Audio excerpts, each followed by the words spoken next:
Well, I caught the terminal disease when I was about 8 years old.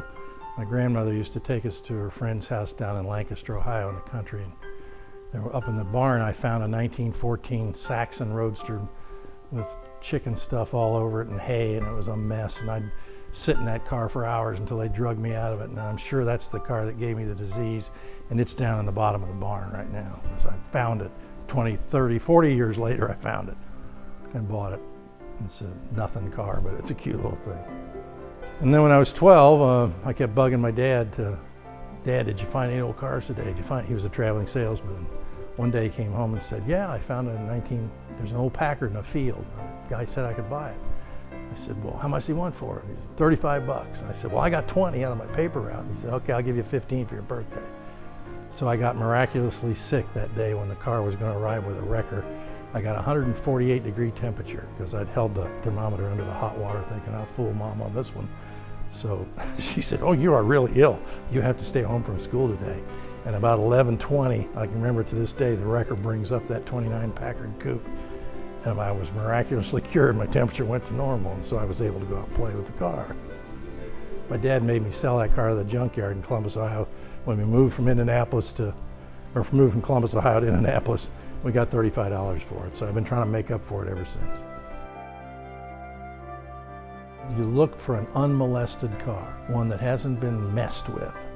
A lot of cars by now, because collectors have been doing this for 50 years, they're called bitses. You can get a car that's a bit of this and a bit of that and a bit of this, and they put it together and make a car out of it. And it looks great. It's a wonderful looking car, but it's not real. It's not like it was when it came out of the factory. So I like cars that have not been messed with. I like original cars if you can get them. Some of them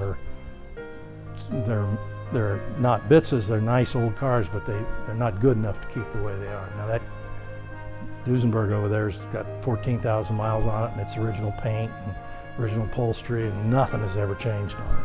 Same way with the Packard town car that belonged to Mrs. Bronfman. It's original paint, original tires still on the spare. That's the kind you want to find.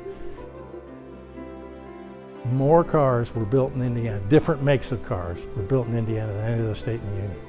There were, I want to say 158 different makes of cars that were built in the state of Indiana. Every town had somebody building the car.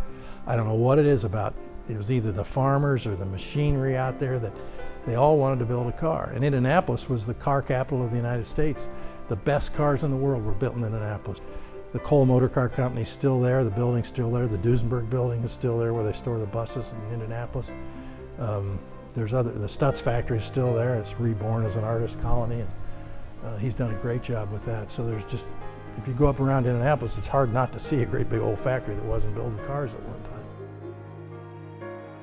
The most fun is working on them, bringing them back, making them alive again, because a lot of these cars, most of them, more than half of them had not run in 30 years.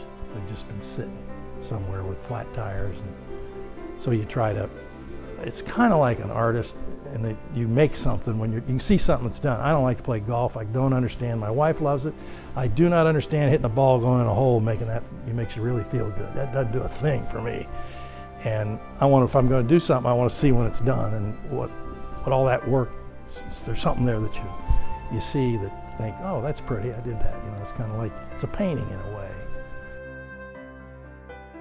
I like anything before the war, because I think the quality of vehicles about 1940 started to go downhill until it got into the 70s where they weren't even drivable hardly. And so anything before the wars has really high quality in it.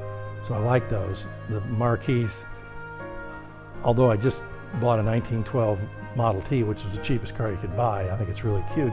I tend to like the bigger, older, higher quality with really good craftsmanship that when you work on them, it's a lot more fun to work on something that's really put together well than something that's mass produced and stamped out and you can't fix it. So Rolls-Royce, and I used to work for Rolls-Royce when I was in high school. There was a dealership in Indianapolis, and we'd go take cars like that in on trade.